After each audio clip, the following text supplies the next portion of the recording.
কি হলো? সবাই আজ এত চুপচাপ কেন? চুপ না থেকে আর কি উপায় আছে বলুন মহারাজ?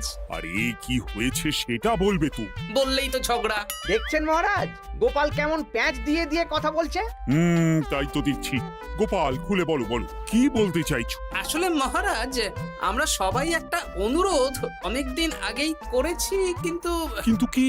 কিন্তু মন্ত্রী মশাইয়ের বিরোধের কথা শুনে আপনি আমাদের অনুরোধ রাখেননি। কোথায় কি পান্তা ভাতে ঘি, হ্যাঁ, আমাকে জড়িয়ে দিল। আর কি হয়েছে বলো, অত ভনিতা করো না। আমাদের বেতন বাড়াতে হবে মহারাজ। বাজারে জিনিসপত্রের যা আগুন দাম হয়েছে, তাই এই বেতনে আমাদের পোষাচ্ছে না।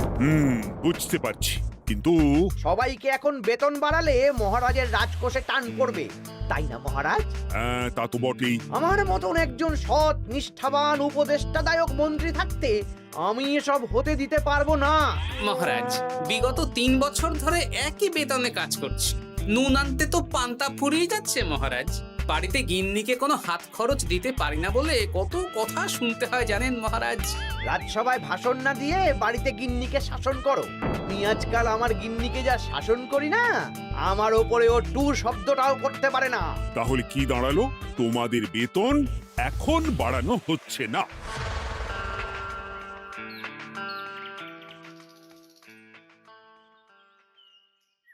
আবার ঘুরে ফিরে আমরা সেই এক জায়গায় পৌঁছে গেলাম। মন্ত্রী মশাই মহারাজকে বললেন, আর মহারাজ আমাদের প্রস্তাব নাকচ করে দিলেন।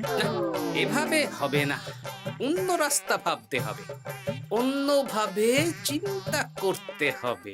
ঠিক বলেছ গোপাল, মন্ত্রী মশাইকে এমন ভাবে নাকে দড়ি দিয়ে ঘোরাতে হবে যাতে উনি নিজেই বেতন বাড়ানোর প্রস্তাবটা মহারাজের সামনে পেশ করেন। হ্যাঁ, সুযোগ তো আসবেই। দেখি কি করা যায়।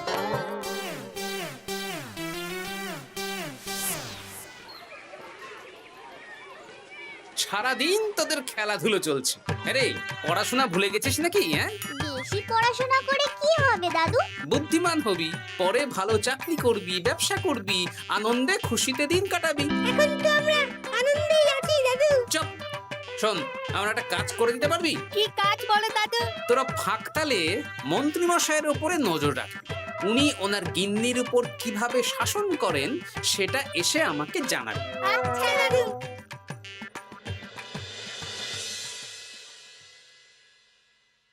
এই শোনো না, কান খোলা আছে?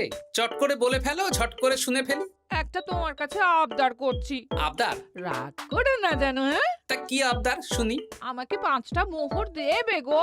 5 মোহর? সামান্য 5 মোহরই তো, দাও না গো। একটা জিনিস না আমার পছন্দ হয়েছে, কিনবো। আমার কাছে এখন 5 মোহর নেই, ট্যাগ খালি।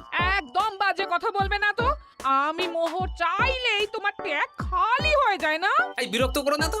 তুমি জানো 5 মোহর রোজগার করার জন্য আমাকে কত খাটতে হয়, কত পরিশ্রম করতে হয়। কি পরিশ্রম করো শুনি? রোদ ঝড় জল পেরিয়ে রাজসভায় চাকরি করতে যাই গিন্নি। সে তো যেতেই হবে। তাহলে তুমি বলো, আমাকে কত পরিশ্রম করতে হয়, কত মাথা খাটাতে হয়। মাথা ঘামাতে ঘামাতে আমার মাথার সব চুল যে উঠে গেল। এ উঠে যাক, তুমি আমাকে এত কথা না বলে 5টা মোহর দেবে কিনা বলো সেটা। তুমি কি এমন পরিশ্রম করো যে তোমাকে 5 মোহর দেব? বেশ, দিতে হবে না। এবার আমার পরিশ্রমের মূল্য আমি বুঝে নেব।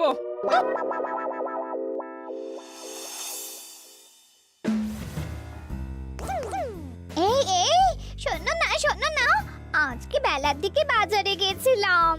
আমার না একটু জামদানি শাড়ি খুব খুব পছন্দ হয়েছে। আমাকে ওটা কিনে দাও না গো। মাসের শেষে আমার আমদানি তো আর বাড়েনি যে তোমাকে জামদানি কিনে দেব। যেগুলো আছে সেগুলো পড়ো। এরকম করে বলছো কেন? আর কি রকম করে বলবো, সব সময় তোমার বায়না আমার সয় না। ফের যদি বায়না করতে দেখেছি তো তোমাকে বাপের বাড়ি দিয়ে আসবো। এই, তুমি আমাকে কি কথা বললে? তুমি আমার সাথে এরকম ব্যবহার করছো? হ্যাঁ, করতে বাধ্য হচ্ছি। অর্থ তো আর গাছে ফলে না, অনেক কষ্ট করে রোজগার করতে হয়।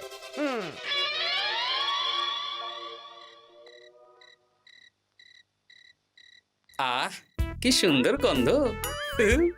গন্ধেই প্রাণটা ভরে গেল গিন্নি। আজকে রাতে কষা মাংস আর রুটি, প্রাণ পেট সব ভরবে। হ্যাঁ, খাবার আগে পরিশ্রমের মূল্য দিতে হবে, না হলে আমার বানানো খাবার স্পর্শ করবে না। পরিশ্রমের মূল্য সেটা আবার কি গিন্নি? এই 2 মোহর দিতে হবে। মানে এই যে হাত পুড়িয়ে রান্না করলাম সেটার মূল্য। আগুনের সামনে বসে বসে রুটি মাংস বানাতে বুঝি কষ্ট হয় না? কিছুই তো বুঝতে পারছি না। তুমি নিজেই তো সন্ধেবেলা আমাকে কত কথা বললে। এখন আমি যা যা পরিশ্রম করব, পরিশ্রমের মূল্য তোমার কাছ থেকে কড়াই গন্ডায় বুঝে নেব। বাপরে বাপ, তাহলে এখন এই রুটি মাংস খাওয়ার জন্য 2 মোহর দিতে হবে? হ্যাঁ, নইলে নিজে রান্না করে খাবে। উফ, কি জ্বালা। এই নাও 2 মোহর, এবার খাই। স্বচ্ছন্দে। এই না না না না, মশারির ভেতর ঢোকা যাবে না। আগে 1 মোহর দাও। আমি মশারি টাঙিয়েছি, বিছানা গুছিয়েছি, পরিশ্রমের মূল্য দাও। কি মুশকিল রে বাবা। মুশকিল কোথায়? যা ন্যায্য তাই চেয়েছি। বাড়তি কথা না বলে 1 মোহর দাও, না হলে খাটের নিচে শুয়ে পড়ো। উফ, এই নাও ধরো। খুশি? খুব খুশি, খুব।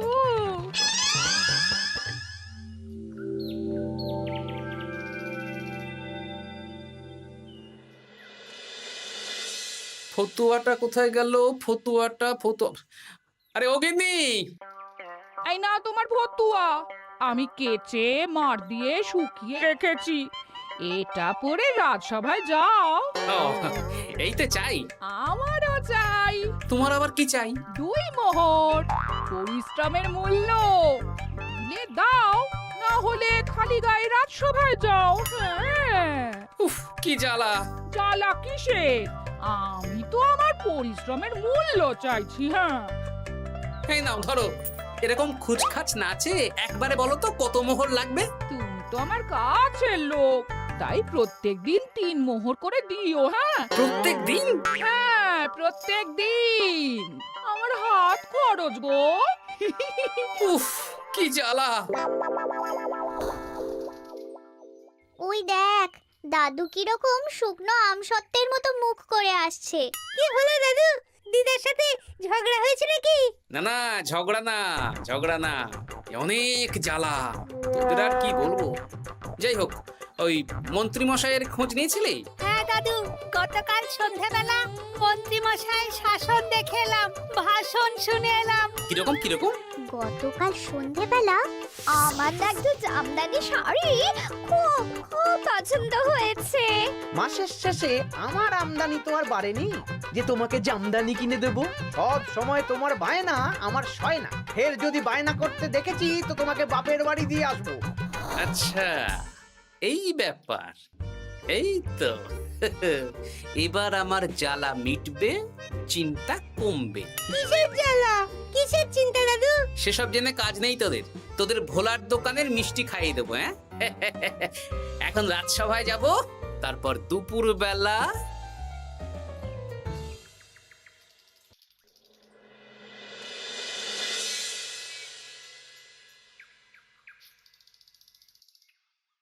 কেমন আছেন মা ঠাকুরুন? কেমন শব্দ থেকে মা বাদ দিয়ে জিজ্ঞেস করো। বাদ দেব মানে? জিজ্ঞেস করো কেন আছি। কি হয়েছে আপনার? তোমাদের মন্ত্রী মশাই আজকাল কেমন খেটে হয়ে গেছেন। কিছু আবদার করলেই চিৎকার চেঁচামেচি করেন, আর একটাই ভয় দেখান, বাপের বাড়ি দিয়ে আসবো। আজকেই সমস্যার সমাধান হবে। সামনের মনোহারি দোকান থেকে একটা কাগজ কলম নিতে হবে, তারপর আসল কাজটা করতে হবে। তোমার সাথে কথা বলতে গিয়ে কত দেরি হয়ে গেল। ধুর, এখনো রান্না হয়নি। এই কে রে? আমি বৃক্ষ বাবা, কাগজটা খুলে পড়ো। বাবা, আমি জানি তোর খুব কষ্ট। তোর স্বামী তোকে দিন রাত উঠতে বসতে শাসন করে আর হুমকি দেয় তোকে বাপের বাড়ি দিয়ে আসবে। এই কষ্টের থেকে মুক্তির একটাই উপায়, আজ থেকে তুই শুধু নিজের জন্য রান্না করবি, বাড়ির কোনো কাজ করবি না। আর তোর কর্তাকে বলবি বাড়ির কাজ করাতে হলে প্রত্যেক দিন 10 মোহর করে হাত খরচ দিতে হবে। পরিশ্রমের মূল্য 10 মোহর, এর মধ্যে 7 মোহর তুই নিজের কাছে রাখবি, আর এই সৎ উপদেশ দেওয়ার জন্য 3 মোহর রোজ সন্ধ্যাবেলা এই বট গাছের নিচে আমার প্রণামী হিসেবে রেখে যাবি। ইতি তোর শুভাকাঙ্ক্ষী বৃক্ষ বাবা। বাহ, বেশ ভালো বুদ্ধি তো। তা আপনি একবার দেখা দিন না বৃক্ষ বাবা। বাবা বটগাছে কোরা, কি অলৌকিক কাণ্ড! জয় বাবা, জয় বাবা।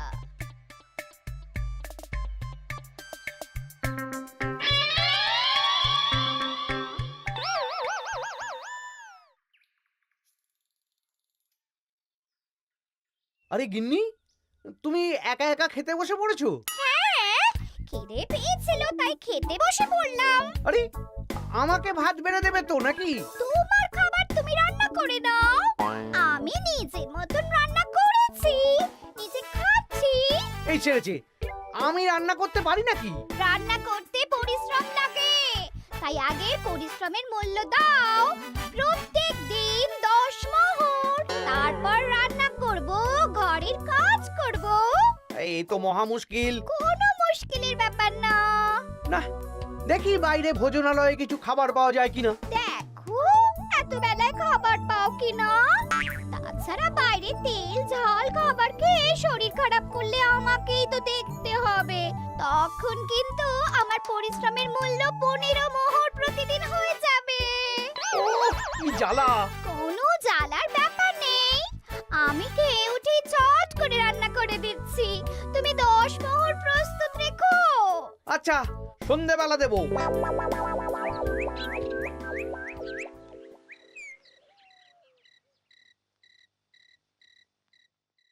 এই নাও সন্ধেবেলার তেলে ভাজা মুড়ি। এই নাও আজকের হাত খরচ 10 মোহর। বলছি, প্রত্যেকদিন 10 মোহরটা একটু বেশি হয়ে যাচ্ছে না? তবে যাও, বাইরের খাবার খাও, আমি নিজের মতন নিজের কাজ করব। খাবো, দাবো, ঘুমোবো, সংসারের কোনো কাজ করব না। কি জ্বালা!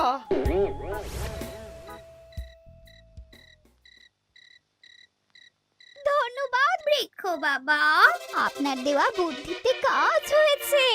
এই যে আপনার প্রণামী 3 মোহর আমি এই বটতলায় রেখে গেলাম। জয় বৃক্ষ বাবা, জয়।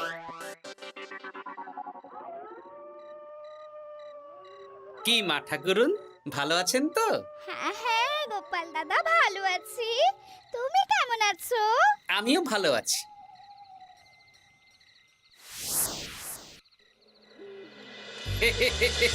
এই তো ওষুধে তার মানে কাজ হয়েছে, 3 মোহর পেয়ে গেলাম। এই নাও গিন্নি, 3 মোহর, তোমার আজকের পরিশ্রমের মূল্য। তুমি এত ভালো হয়ে গেলে কবে থেকে গো? আমার আবদার শুনছো যে?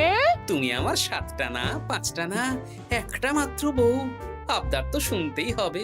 হ্যাঁ,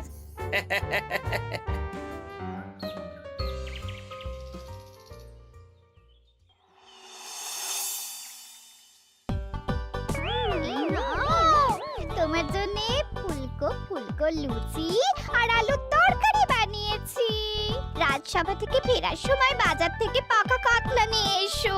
বাহ, রাজসভা থেকে ফিরে এসে মাছের ঝোল আর ভাত খাবো। আর বলি, আজকের 10 মোহরটাকে এখন দেবে?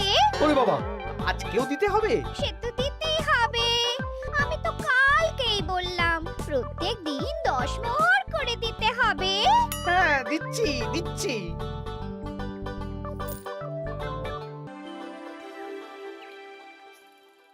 মন্ত্রীমশাই কেমন আছেন? আপনার মুখটা কেমন শুকনো শুকনো লাগছে।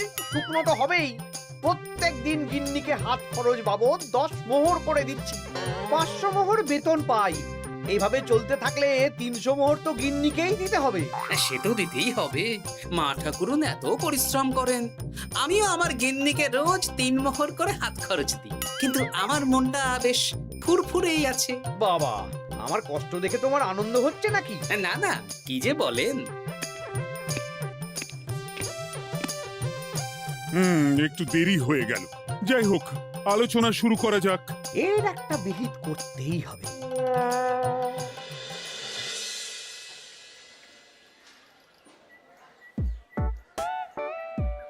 বলি, কাতলা মাছ কত করে দিচ্ছিস রে?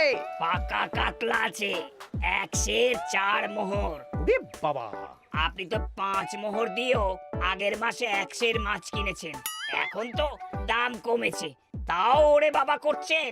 ও না না, কিছু না, দে দে 100 কাতলা দে। বাঁচতে গেলে খেতে তো হবেই। আমাদের হঠাৎ ডেকে পাঠালেন মন্ত্রী মশাই? হ্যাঁ, আসলে একটা বিপদের মধ্যে পড়েছি। আহা, কি বিপদ সেটা তো বলুন। আপনি আমাদের মোহর দেবেন আর আমরা আপনাকে বিপদের হাত থেকে উদ্ধার করে দেব। আরে মোহরই তো আর হাতে থাকছে না। কেন, আপনি এত বেতন পান, সব খরচ হয়ে যাচ্ছে নাকি? ধুর, এতদিন আমি গিন্নির ওপর শাসন চালাতাম, আর এখন প্রত্যেক দিন 10 মোহর করে না দিলে রান্না করবে না, বাড়ির কাজ করবে না। এ বাবা রে, প্রত্যেকদিন 10 মোহর মানে তো মাসে 300 মোহর। আমি 500 মোহর বেতন পাই, তার মধ্যে 300 মোহর গিন্নিকে দিয়ে দিই। আমার হাতে থাকে 200 মোহর। এই দিয়ে বাজার দোকান কিভাবে করব সেটাই তো বুঝে উঠতে পারছি না। মহারাজকে বলুন বেতন বাড়াতে, তাহলেই তো সমস্যার সমাধান হয়ে যায়। কিন্তু কদিন আগেই তো মহারাজকে বললাম যে বেতন বাড়াতে হবে না। আপনি এই রাজ্যের মন্ত্রী, আপনি বুঝিয়ে বললে মহারাজ ঠিক শুনবেন। ঠিক বলেছিস।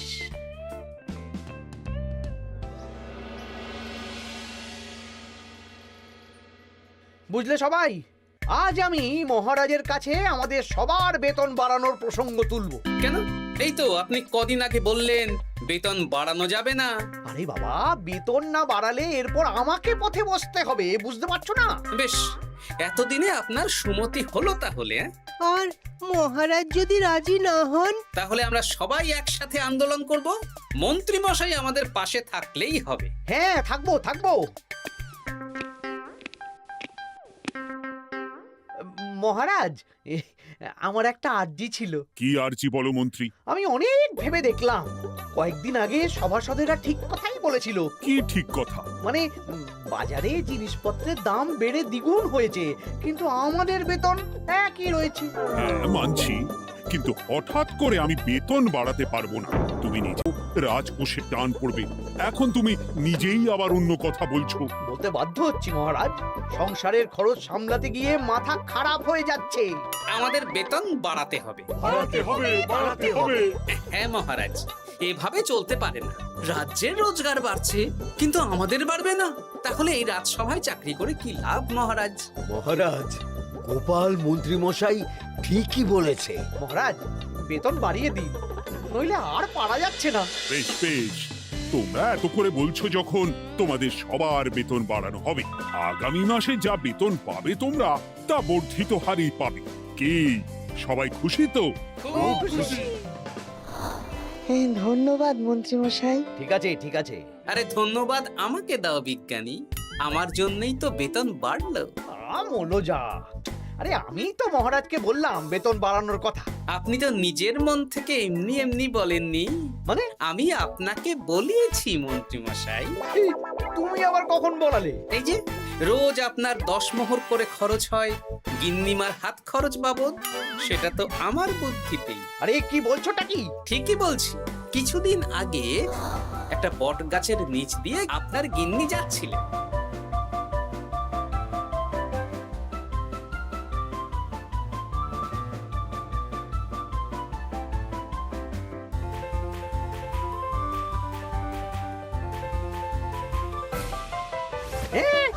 সব তোমার বুদ্ধিতে? হ্যাঁ, শুধু তাই নয়, গিন্নিমা রোজ রাতে বটতলায় 3 মোহর করে বৃক্ষ বাবার জন্য ওরফে আমার জন্য রেখে যান। আর আমি সেটা দিয়েই এতদিন আমার গিন্নিকে হাত খরচ দিচ্ছিলাম। হ্যাঁ নয় হ্যাঁ, কিন্তু আর লাগবে না, এবার তো বেতন বেড়ে গেল, আর কোনো সমস্যা হবে না। গিন্নিমাকে ব্যাপারটা বুঝিয়ে বলে দেবেন, কেমন? মানে গোপাল আপনার কাছ থেকে সোজা আঙুলে ঘি বের করতে পারেনি, তাই আঙুল বাঁকা করেছে, আর আপনি অমনি ছেঁকা খেয়েছেন। হ্যাঁ? ওরে বাবারে!